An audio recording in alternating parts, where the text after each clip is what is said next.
The village of Umuofia had always been quiet, a place where time crept slowly, like the weary footsteps of the old men who sat before their huts chewing bitter cola and staring into the dust. It was a land where hunger was familiar, and where the drums only beat in celebration when the yam harvest was good, though for many seasons, they had fallen silent. But that morning, as the sky turned pale and the rooster crowed thrice, something strange awaited the people of Umuofia in the village square. It began with the cries of the little children, the first to see it as they ran to the stream for water. Their voices, shrill and sharp, broke the silence of dawn. "Come and see! Come and see!" they cried. "A tree! A new tree has grown overnight." The elders dismissed them at first, until the women fetching firewood paused, their faces pale and fearful. Soon, the entire village gathered in the square. Where the old Iroko tree once stood, a hollow, dead thing long claimed by termites and rot, there now towered a new tree. Thick, dark, alive. It stretched high into the air, its branches wide and heavy. But this was no ordinary tree. The trunk shimmered faintly, like polished iron. Sharp thorns the length of a man's forearm covered its bark from root to crown, glinting under the rising sun. From its branches hung bundles, fat bundles of fresh, crisp naira notes. 500 Nigerian nairas. 1,000 Nigerian nairas. New, unspoiled, waving gently in the morning breeze like the leaves of some enchanted plant. A stunned silence fell over the crowd. Men gasped. Women clutched their wrappers tighter around their waists. Even the goats seemed to freeze, wide-eyed. "What spirit has done this?" someone whispered. A boy moved forward, but his mother yanked him back, her eyes wild with fear. From the edge of the crowd, a voice croaked, a dry, cracking sound like old leather. "It is a curse," muttered Pa Odu, the oldest man in Umuofia. Bent with age, leaning on his carved staff, his blind eyes stared unseeing into the heart of the tree. "This is no blessing. This is the work of dark powers. The tree drinks life. Its thorns drink blood. Beware, children of Umuofia. Beware." The villagers shifted uneasily, glancing at each other. "But Pa Odu," asked young Uche, barely 15, eyes gleaming, "if the tree is cursed, why does it bear money instead of poison or ash? Why such riches?" Pa Odu turned his cloudy eyes to the boy and spat into the dust. "Because greed is the sweetest bait, my son. The gods test our hearts. Beware. But hunger is sharper than fear. And poverty is a cruel master." That night, when the moon was high and silver, 3 young men crept from their huts. Ikena, broad-shouldered and arrogant, Chaka, thin and nervous, and Osei, the smallest, his face pale with excitement and fear. "Ikena," whispered Chaka, "maybe the old man was right. Maybe the tree is evil." "Fool," hissed Ikena, grinning. "Do you want to remain poor forever? 1 bundle, just 1, and I will buy a motorcycle. A new house. I will marry Nkem, the most beautiful girl. And her father will not laugh at me again." "But the thorns," Osei said softly. Ikena sneered. "Are you afraid of thorns, boy? I will show you, watch me." They crept into the silent square. The moon hung cold and bright above. The tree loomed before them, dark and terrible. Ikena reached out a trembling hand. His fingers stretched towards a fat bundle of 1,000 Nigerian nairas notes. He smiled. Then, snap!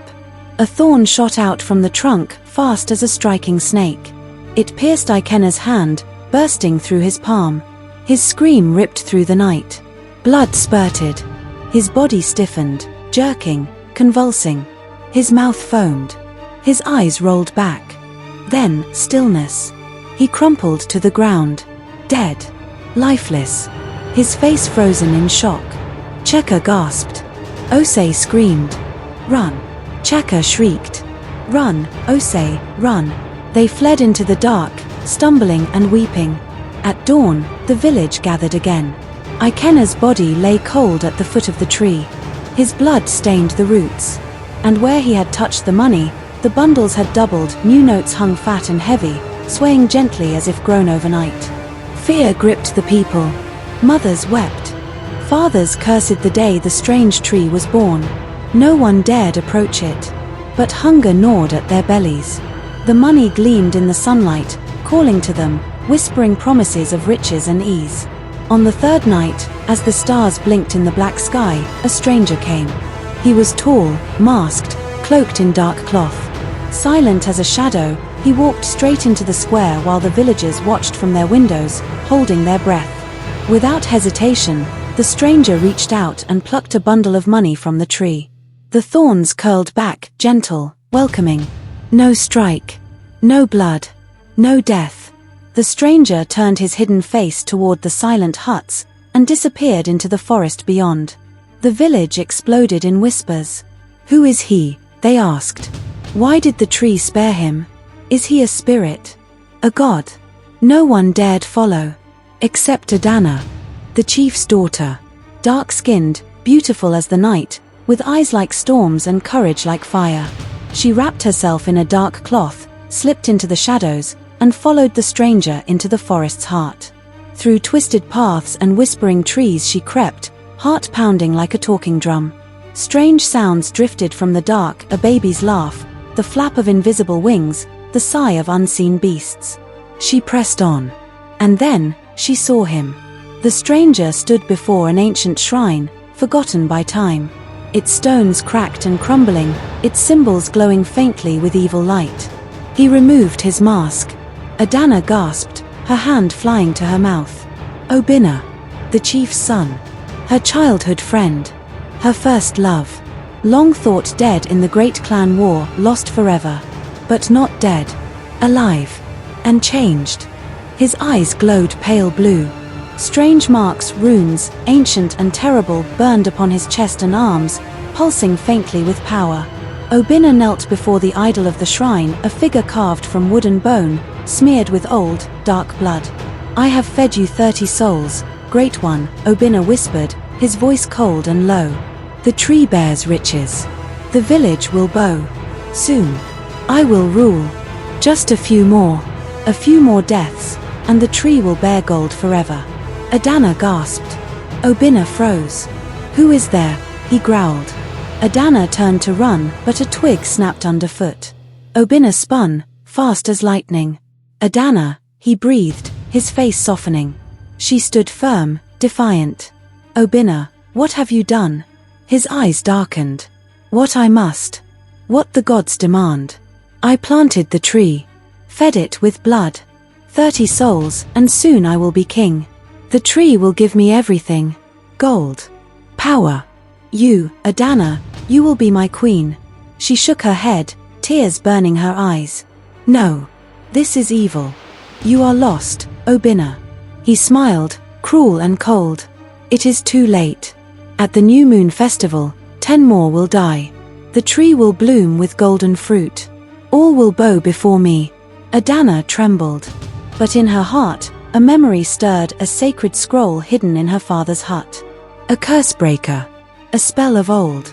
Only the blood of the planter could kill the tree. She would stop him. Before the new moon. Before the village fell forever. In the dark, Obinna's soft voice whispered, Do not fight this, Adanna. It is fate. Soon, you will understand. But Adanna turned, fleeing into the night, the forest closing behind her.